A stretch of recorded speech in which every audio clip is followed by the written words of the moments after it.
नमस्कार। शोमरतोड़ी एनालिसिस में आपका स्वागत है। आज जो है दो महत्वपूर्ण फैसले आए हैं सुप्रीम कोर्ट के द्वारा। एक तो दिल्ली राज्य के जो प्रशासनिक मशीनरी है उस पर किसका कब्जा हो, चुनी हुई सरकार का या एलजी का।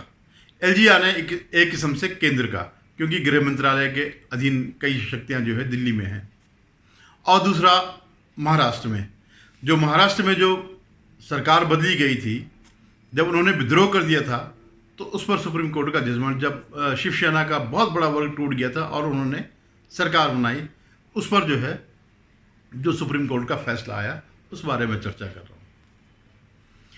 पहला चर्चा मैं करता हूँ दिल्ली का। पहली बात यह है कि सुप्रीम कोर्ट ने क्या कहा, मैं उसके कानूनी पहलू में नहीं जाता हूँ। क्यों नहीं जाता हूँ? इस देश में जो है हमारे कानून ऐसे हैं कि मकर जाल जैसा, आप उससे निकल ही नहीं सकते उस मकर जाल से। मैं आम आदमी की बात कर रहा हूँ, जिनकी पीढ़ी की पीढ़ियां जो है तारीख पे तारीख करके ख़त्म हो जाती हैं और उनको कभी भी वो नहीं मिलता है, न्याय नहीं मिलता है। क्योंकि जो समाज में जो दुष्ट लोग हैं, जो बाहुबली हैं, जो सत्तावान हैं, जो रसूख वाले हैं, वो क्या करते हैं? वो आम आदमी को कहते हैं अच्छा, उसका अहित करके अच्छा जा तो कोर्ट में चले जा।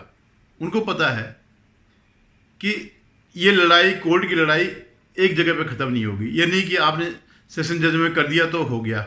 सेशन के बाद जो है हाई कोर्ट है, हाई कोर्ट के बाद सुप्रीम कोर्ट, और सेशन के बाद डिस्ट्रिक्ट कोर्ट है, डिस्ट्रिक्ट कोर्ट के बाद जो है हाई कोर्ट है, हाई कोर्ट के बाद सुप्रीम कोर्ट में। और सुप्रीम कोर्ट क्या है? 10-10, 20-20 लाख रुपए लेने वाले वकील अगर आपके पास है तभी आपका कोई फैसला मिल सकता है। नहीं तो आप, मतलब फैसला यानी मैं न्याय नहीं कह रहा हूँ, फैसला जो आप चाहते हैं वो तभी मिलेगा अगर आपके पास इतना पैसा हो। अगर आम आदमी के पास इतना पैसा ही होता तो कोर्ट में क्यों जाता? और जो उस पर अत्याचार करता वो करता ही नहीं।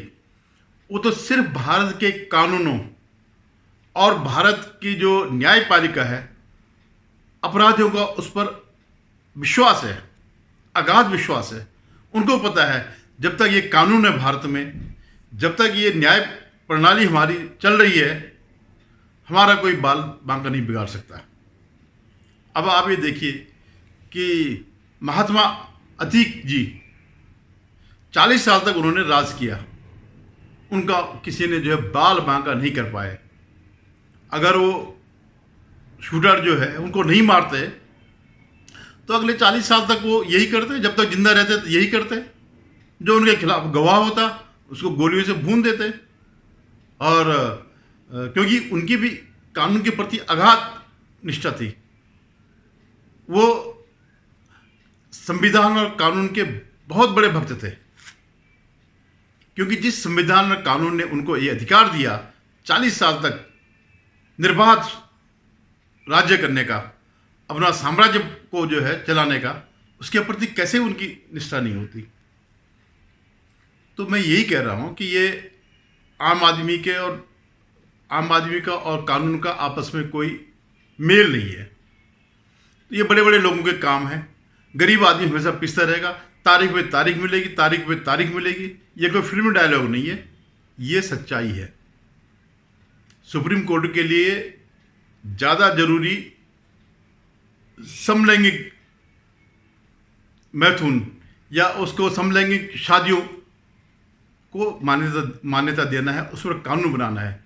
जो मर रहे हैं वो कीड़े मकोड़े हैं, जो न्याय की तलाश में जो घूम रहे हैं वो उनके लिए कुछ भी नहीं है, उनके लिए ये ज़्यादा जरूरी है।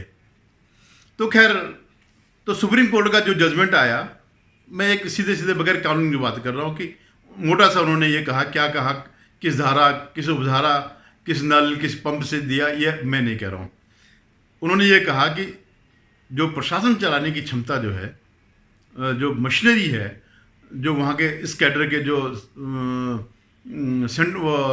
केंद्रीय टेरिटरी के जो होते हैं, जिसमें ये जितने भी केंद्र शासित प्रदेश होते हैं या एरिया होते हैं, उनका अलग एक होता है, या आईएस जो केंद्र सरकार के होते हैं, उन सब की लगाम चुनी हुई सरकार को दी जाए। और वो ये भी मानता है सुप्रीम कोर्ट की ये चुनी हुई सरकार वैसे ही है, कम मतलब पूर्णकालिक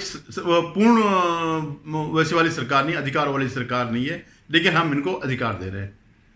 और ये एक किस्म से इस देश के लिए चेतावनी है। और ये फैसला जो है आगे आने वाले समय में देश के लिए एक फ़ायदा देगा।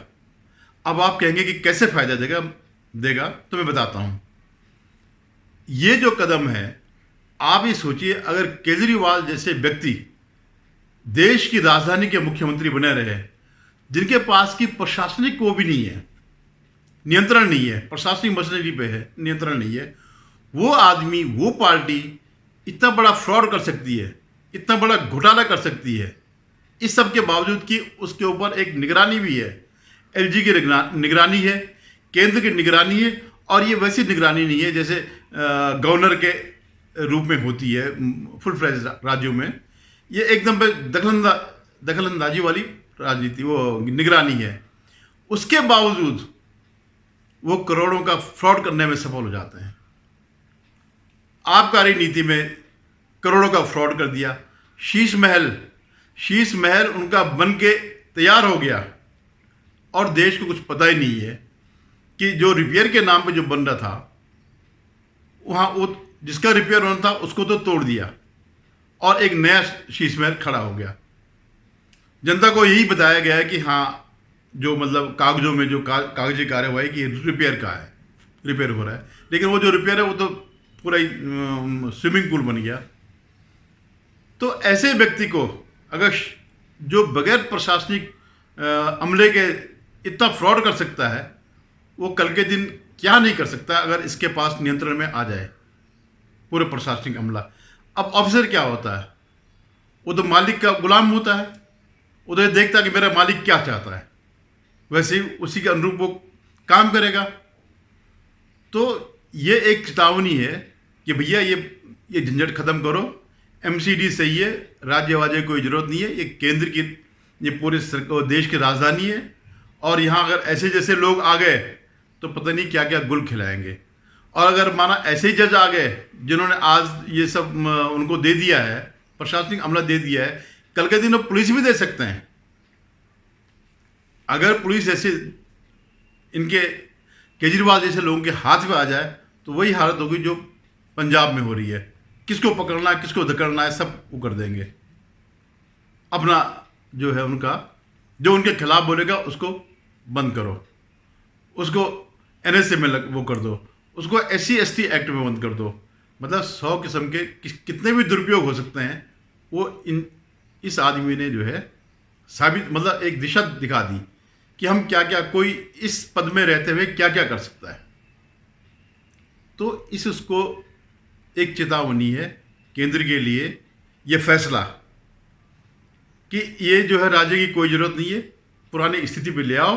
और इस बात के लिए मैं व्यक्तिगत रूप से सुप्रीम कोर्ट और केजरीवाल जी को धन्यवाद देता हूं कि कल के दिन ये राज्य खत्म हो जाएगा। आप मान के चलेगा कि इन परिस्थितियों में और इन शक्तियों के साथ ये राज्य नहीं चलेगा। केंद्र भी सोचेगा, चाहे वो बीजेपी शासित केंद्र हो या किसी दूसरे पार्टी का शासित केंद्र हो, वो भी इस बात को सोचेगा कि यार कितना खतरनाक है। कल के दिन इस आदमी के पास अगर पुलिस पावर आ गई तो राष्ट्रपति को भी गिरफ्तार कर देगा। कौन है रोकने वाला? जाओ कोर्ट में जाओ, महीनों लगते रहेंगे कि उसकी सुनवाई में, फैसले में। तो ये मैं जो है ये मान के चल रहा हूँ कि बहुत अच्छा फैसला है। अब मैं आता हूँ दूसरे फैसले पे जो महाराष्ट्र में दिया गया। जो महाराष्ट्र की सरकार, जो शिंदे ग्रुप की सरकार है, जिसको कि चुनाव आयोग ने भी मान्यता दी है असली शिवसेना की, उस पर भी माननीय हार्वर्ड विदेश पढ़े लिखे जजों ने फैसला दिया है। तो उनका लुबे लुभाव ये था, मैं फिर कानूनी बात में नहीं जाऊंगा क्योंकि इस मकर जाल में कोई जाएगा तो बाहर नहीं निकलेगा कि इस जज ने इस जजमेंट में ये हुआ था, उस जजमेंट में वो हुआ था, उस जजमेंट में उसने ये कहा था, उस जजमेंट को फिर ओवर रूल उसने किया था, फिर उसके बाद वो बेंच बनी थी, उस बेंच के बाद बड़ी बेंच बनी थी। ये सारी चीज़ें जो है इस पर मैं नहीं जाऊंगा। मैं मोटी सी बात कहता हूँ, पूरा जो गेम हुआ, जो पूरा जो जजमेंट है, उसका लुबे लुभाव ये है, दो चीज़ें हैं। एक तो क्या है कि सारा ठीकरा जो है राज्यपाल के सर पे फोड़ दिया गया कि उन्होंने संवैधानिक रूप से काम नहीं किया। हालांकि अभी तक कोई ऐसे डिटेल आई नहीं है जिसमें सुप्रीम कोर्ट ने कहा हो कि इस धारा का उल्लंघन हुआ। लेकिन मैं दूसरी बात कह रहा हूँ, मैं ये कह रहा हूँ कि आज तक 1950 से लेकर के, मतलब जब से संविधान बना होगा, 26 जनवरी 1950 से जब से लागू हुआ, तो तब से लेकर आज तक 2-3 पीढ़ियां निकल गई और वो हमेशा यही पढ़ के निकली हैं, जब वो नागरिक शास्त्र पढ़ते होंगे, कि राज्यपाल के पास जब राज्य में स्थिति जो है अस्थिर स्थिति हो, तब उसके पास विवेक होता है।